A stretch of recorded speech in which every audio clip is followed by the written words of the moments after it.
আসসালামু আলাইকুম প্রিয় দর্শক, ঘরোয়া কৃষক কিষানের নতুন ভিডিওতে শুভেচ্ছা অভিনন্দন। আজকে আমরা চরফ্যাশন উপজেলার নতুন উদ্যোক্তা, তরুণ উদ্যোক্তা আব্দুর রহিম ভাইয়ের কুলবাগানে। এটা বড় ধরনের একটি কুলবাগান, এখানে 3 একর জমি আছে। আমরা এই নতুন উদ্যোক্তার মুখ থেকে শুনব যে সে কীভাবে এই কুল চাষে আগ্রহী এবং কি তার উদ্যোক্তার পিছনের যে মূল কারণটা কি। আসসালামু আলাইকুম ভাই, ভালো আছেন? ওয়ালাইকুম সালাম। আসসালামু আলাইকুম। মোহাম্মদ আব্দুর রহিম, চরফ্যাশন উপজেলার হাজারীগঞ্জ ইউনিয়নের দক্ষিণ হাজারীগঞ্জে 3 একর জমিতে আমার এই কুলের বাগান।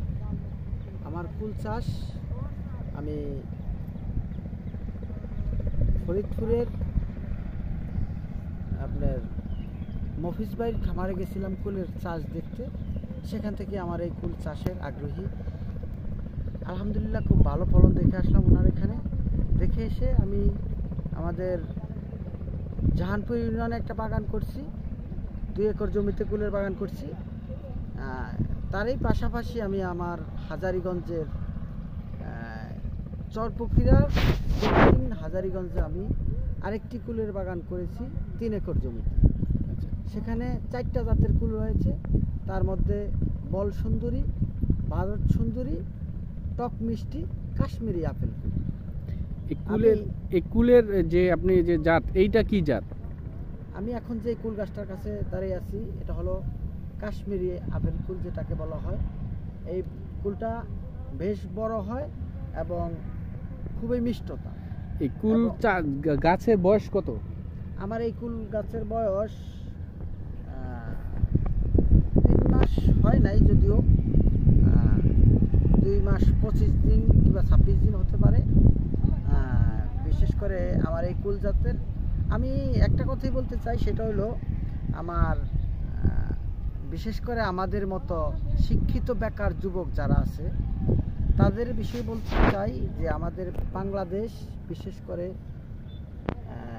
মাটি, পানি, আবহাওয়ার দিক দিয়ে কৃষি উপযোগী দেশ। আর সেজন্যই আমি বলবো যে আমাদের মতো শিক্ষিত বেকার যুবক যারা আছে চাকরির দিকে না এগিয়ে নিজে উদ্যোক্তা হন। একটা কথা আমরা মাথায় রাখতে হবে, প্রত্যেকটা উদ্যোক্তা ব্যবসায়ী, আর প্রত্যেকটা ব্যবসায়ী কিন্তু উদ্যোক্তা নয়। আর প্রত্যেকটা উদ্যোক্তা যারা ব্যবসায়ী তাদের ব্যবসায় প্রতিষ্ঠিত, আর উদ্যোক্তা মন চাইলে হতে পারে না। বিশেষ করে এক একটা উদ্যোক্তা হওয়ার পিছনে অনেক ইতিহাস থাকে। বিশেষ করে অনেক শিক্ষিত বেকার যুবক আছে চাকরির পিছিয়ে ধাবিত হতে গিয়ে বিভিন্ন জায়গার বিভিন্ন ফলন, বিভিন্ন ফসল, বিভিন্ন প্রজেক্ট দেখে উদ্যোক্তার সৃষ্টি হয়।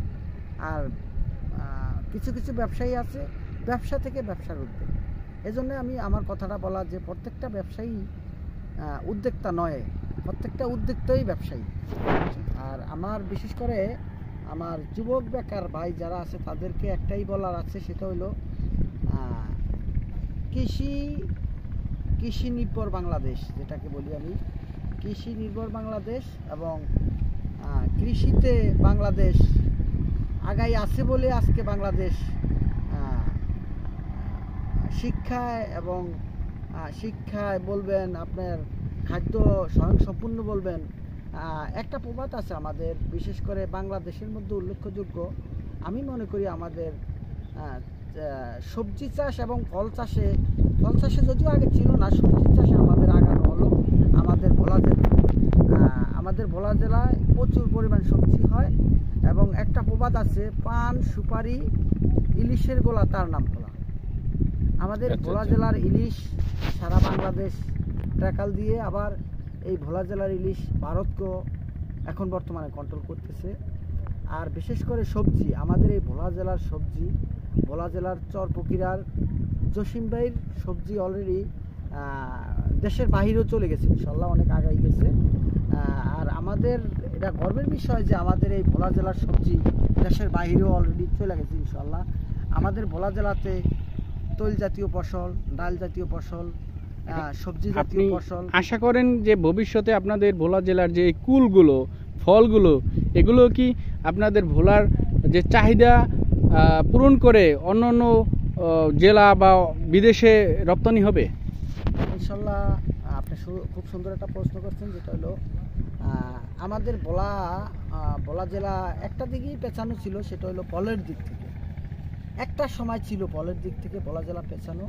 এখন আমি মনে করি আলহামদুলিল্লাহ আমাদের ভোলা জেলা ফল দিক থেকেও দিন দিন উঠে আগ্রহী হচ্ছে এবং ভালো ফল চাষিও বাড়তেছে, ভালো উদ্যোক্তা হচ্ছে আমাদের। বিশেষ করে ভোলা জেলা যদি আপনি তাকান, ভোলা জেলার আমি পুরো জেলাকে বলতেছি, আমাদের চরপেশন উপজেলা যদি তাকান আপনি, আমাদের চরপেশন উপজেলায় বিশেষ করে আমার জানা মতো 100-র উপরে কুলের খামারি আছে, বাগান আছে। আমাদের এই কুলের সিজনটা যখন আসে তখন আমাদের এই ভোলা জেলার কুল বিশেষ করে ঢাকাতেও আমরা পাঠাই। আমাদের ভোলা জেলায় এই আমাদের যে পরিমাণ কুল হয়, এই কুলটা ভোলা জেলায় সবাই চাপলাই দিতে পারে না, এই জন্য আমরা ভোলা থেকে কুল ঢাকাতেও পাঠানো লাগে। আর বিশেষ করে ভোলা জেলার চরপেশন উপজেলার আমি যদি হাজারীগঞ্জ দিকে তাকাই কিংবা এই চরপুকুরিয়ার দিকেও তাকাই, এই চরপুকুরিয়ায় আমি যেখানে দাঁড়াই আছি এর আশেপাশেই 20টার উপরে কুলের বাগান আছে, যেখানে এক একটা কুলের বাগান প্রায় 3 একর, প্রায় 3 একর, 4 একর, 2 একর, 1 একর, 1 একরের নিচে কমই আছে মনে করতে পারেন। আর বিশেষ করে আমরা যে কুলগুলি চাষ করি, অন্য অন্য জেলা থেকে ঢাকাতে কুল আসে, যেটা কম্পারেটিভ তুলনায় আমাদের ভোলা জেলার কুল অনেক ভালো। এজন্যই ভালো, অন্য অন্য দেশের তুলনায় অন্য অন্য দেশে কুল আসতে একটু লেট হয়, এজন্য ওরা বিভিন্নভাবে গাছে বিভিন্ন কীটনাশক সার ব্যবহার করে ওরা ম্যাচিউর করার জন্য কুলটাকে হরমোন ব্যবহার করেন, হরমোন ব্যবহার করে ম্যাচিউর করার জন্য কুলটাকে বিভিন্নভাবে ইয়ে করে ওরা। আর বিশেষ করে আমাদের এই চরপেশন উপজেলার কুলগুলি আমরা যদি তাকাই, সেখানে আমাদের মাটি এবং পানি বাতাস উপযোগী, এ কারণেই আমাদের কুলগুলি অতি শীঘ্রই নিজ থেকেই ম্যাচিউর হয়ে যায় এবং আলহামদুলিল্লাহ কুলের মিষ্টতাও অনেক বেশি। অন্য অন্য জেলার কুল থেকে আমরা আমাদের এই ভোলা জেলার কুলগুলি মনে করি আলাদাই খুব। আর বিশেষ করে ভোলা জেলার যে কুলের খামারগুলি আছে, এই খামারগুলি হয়তো আমরা পানির সংকটের কারণে হয়তো কিছু কিছু কুল হয়তো ছোট থাকে, কিন্তু ছোট থাকতে পারে, মিষ্টতা কিন্তু কম না। আর অন্যান্য জেলাতে তাদের পানি ঘাটতি নেই, তারা পানি দেয় অতি পানি দেওয়ার কারণে ফলের সাইজ বড় হয়, বড় হওয়াতে ওরা কুলের ওয়েট মাশাআল্লাহ ভালো পায়, কিন্তু কুলের মান ভালো হয় না, দামে ভালো পায় না। আমরা যদিও কম কুল পাই, কিন্তু কুল কম পাইলেও আমরা কিন্তু দামে ভালো পাই। আমি কথা বেশি আগাবো না, যদিও তারপরে সর্বোপরি এদেশের তরুণ যুবকদের উদ্দেশ্যে আপনি সংক্ষেপে কিছু কথা বলবেন। আমি সবশেষেই কথা না আগে সেই কথাটাই বলতে চাচ্ছি যে আমি এবং আমার মতো তরুণ যুবক ভাই এবং বোনেরা, বিশেষ করে নারীরাও এখন বর্তমানে কৃষিতে উদ্যোক্তা এবং বিভিন্ন বড় বড় উদ্যোক্তা হয়ে যাচ্ছে। আমি দেখতেছি আমাদের অনলাইনে দেখতেছি আমাদের বোনেরা।